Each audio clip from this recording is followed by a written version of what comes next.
Hello dear learners, my name is Jones Muna. Today we are discussing neonatal tetanus. Tetanus was derived from a Greek word tetanos, which means stretch. It is common in many developing countries and highest in unvaccinated children and children born from unvaccinated mothers against tetanus.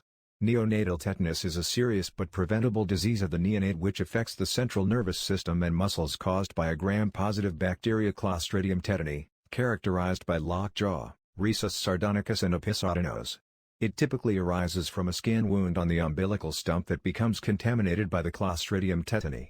Its incubation period is between 3 to 21 days with an average of 8 days. The nervous system is made up of two parts, the central and peripheral nervous system.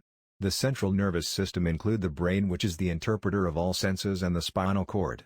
Then the peripheral nervous system consists of all nerves that spread out of the spinal cord, which transmit impulses or electrical messages from the peripheral parts of the body to the spinal cord and from the spinal cord back to the peripherals of the body.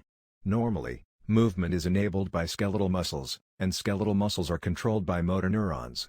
For instance, when a response is sent from the brain to the muscles, the neurotransmitters are released at the terminal buds of the motor neurons, allowing muscles to contract and relax as required.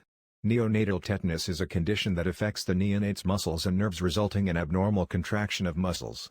Tetanus occurs after spores gain access to tissues of the umbilical stump and produce toxins called tetanospasmin and tetanolysin.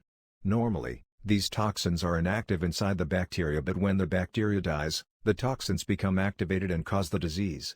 The toxins are disseminated through the bloodstream and lymphatic system to reach the neonate's muscles and finally motor neurons.